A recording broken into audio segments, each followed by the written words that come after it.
Welcome back to the Deep Dive, your shortcut to being truly well-informed. Our mission today is pretty strategic, actually. Mhm. We're drilling down into the most essential, the most common sentences in daily English. We're not talking complex grammar today. No. Yeah. It's about that 20% of language that, really drives maybe 80% of everyday conversation. Exactly. And it's a surprisingly powerful way to get fluent faster.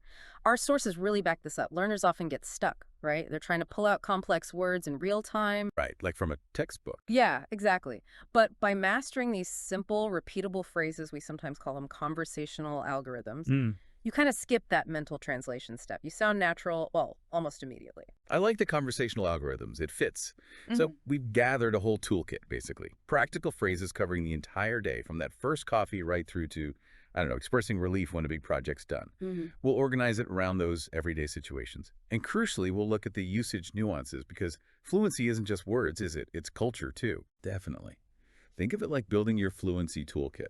We'll start with the basics, those essential tools you need the second you wake up. Okay, let's unpack those morning essentials, though.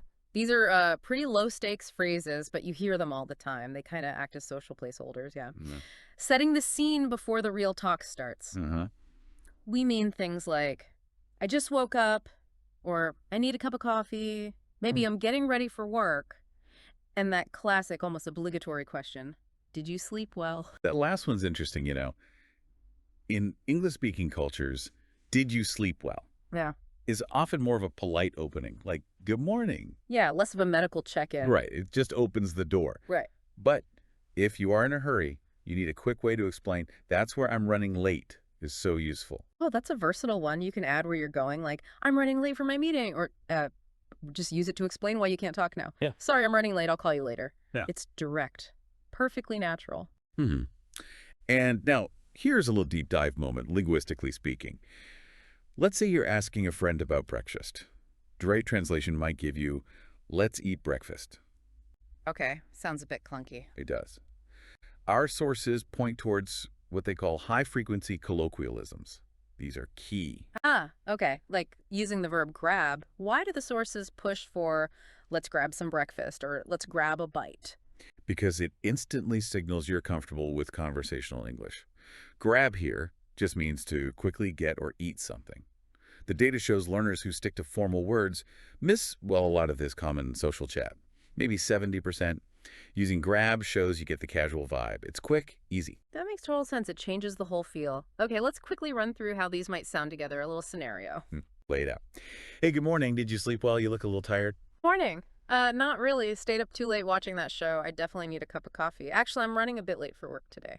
Tell me about it. We're both dragging this morning. Hey, let's grab some breakfast from that cafe on the corner first. Just a quick bite. Perfect, see? That quick exchange, maybe 5 lines, all built from those basic phrases, and it sounded completely natural. Fluent, even. Okay, basic tools established. Now let's move into the professional world. The office, maybe school, and anywhere the stakes are a bit higher and the context shifts. Right. Precision tools needed here. Exactly. To fit into a workplace smoothly, you need those core phrases for managing tasks. Yep. Things like, can you help me with this? Or promising delivery. I'll get it done by tomorrow. Simple status updates. I'm on a break. Or initiating action. Let's have a meeting.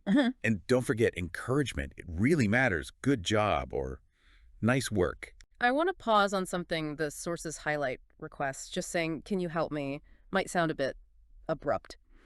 How do we make sure these requests land politely in a professional setting? Ah, good point. This is where the technical side of the language kicks in. We need to talk about modal verbs. Sure, adding please and thank you is basic politeness, absolutely. But compare send me that file to could you please send me that file? Okay, yeah. The second one is instantly softer, more respectful. Definitely. Mm. Using modals like could or would transforms a command into a polite request. It's like a cultural necessity at work. The research shows that learners who skip these modals can sometimes seem, well, less collaborative. That's really useful. And beyond just requests, what about those tricky moments?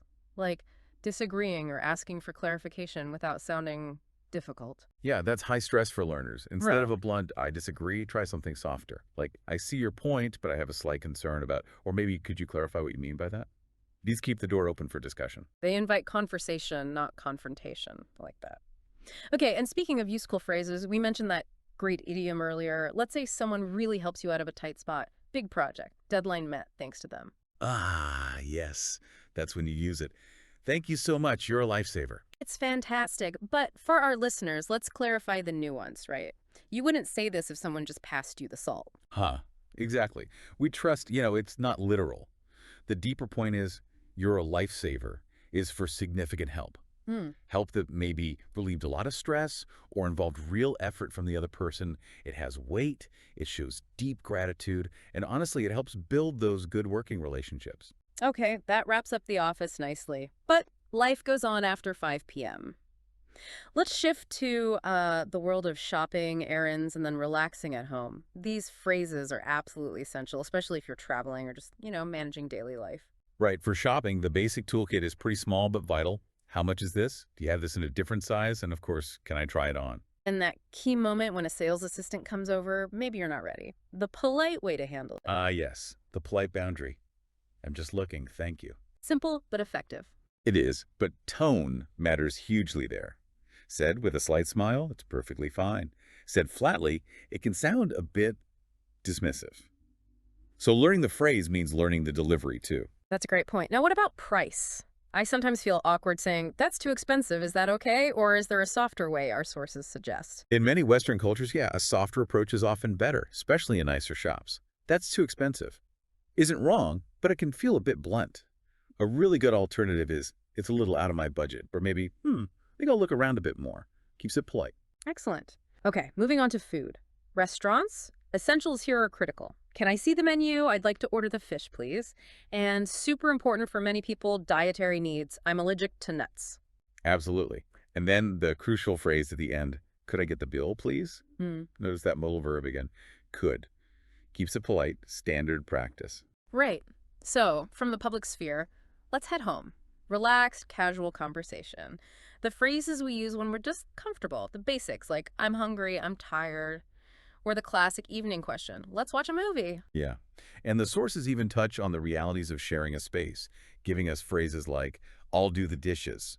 And that universal phrase for negotiation or just fairness, it's your turn. Simple, direct, everyone gets it. Yes. Very useful. And what about just relaxing? How do you say you're doing, well, nothing much in a natural way? Ah, great question. For that truly relaxed, no plans vibe, you'd say, I'm just chilling, or I'm just hanging out. Okay, what's the subtle difference there? Good question. Chilling often implies relaxing, maybe alone or with really close friends. Hanging out usually means spending casual, unstructured time with other people. Both are way more common than saying something formal like, I am relaxing at home currently. Got it. Chilling or hanging out, much more natural. Definitely. Okay, we've covered work, errands, relaxing, but maybe the trickiest part for learners is next. Expressing feelings, emotions, and making real connections. Yeah, this is where language gets deeper. We need to move beyond just, I am happy or I am sad. You need a range, I'm excited, I'm a bit nervous. Expressing appreciation, that's amazing. Or expressing doubt gently. I'm not sure about that. Let's dig into that last one. I'm not sure about that. How does that differ from, say, a stronger disagreement? What's the level of commitment? Good question. I'm not sure about that. It's quite low commitment. It keeps the conversation open, signals hesitation without shutting things down. You can change your mind later. If you wanted to sound stronger, maybe I have some reservations. If you were being very casual, maybe even dismissive, you might say, yeah, I don't think so. Yeah. Knowing the spectrum helps you pick the right tool. Right. Okay.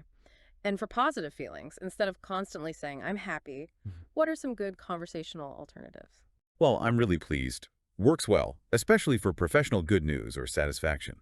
But for real, genuine joy, often from something unexpected or kind you have to use, that made my day. Oh, I love that one. It's fantastic, isn't it? So infectious, it shows that something, maybe small, had a big positive impact. Like, wow, finding that book on sale really made my day. That's a brilliant phrase for building connection.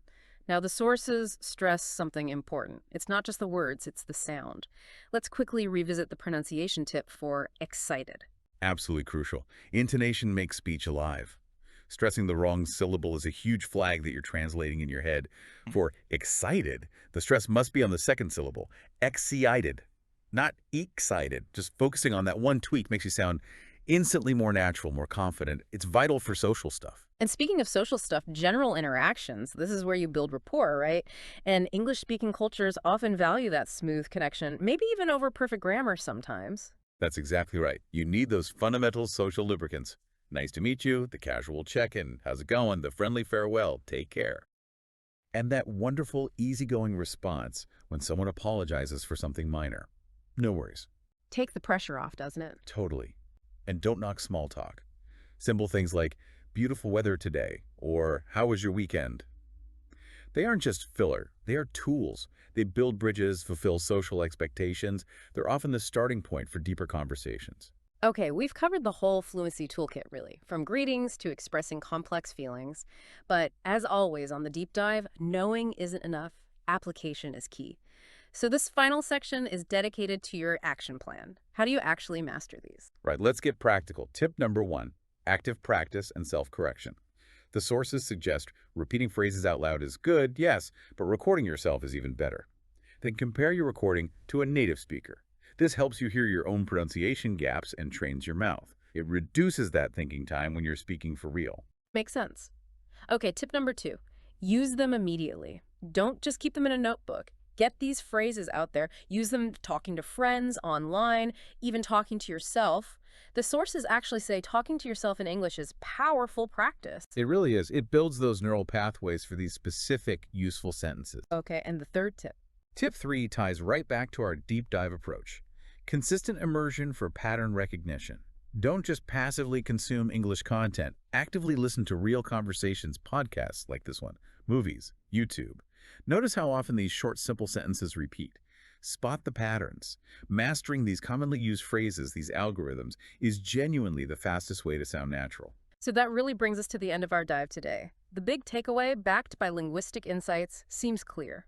The shortcut to sounding confident, to sounding natural in English, isn't about memorizing grammar books. It's about mastering these simple, everyday conversational building blocks. Absolutely. So your challenge for this week, listener, is very specific. Pick, say, 3 phrases that feel a bit challenging for you right now. Maybe one for work, like, I see your point, but one for shopping, like, it's a little out of my budget, and one emotional one, like, that made my day. And actively try to use each of those phrases at least 5 times this week in real situations or even just practicing out loud. Consistency. That's the secret ingredient, isn't it? That's what unlocks real conversational ability. Give it a try, take care, and we'll catch you next time for the next deep dive.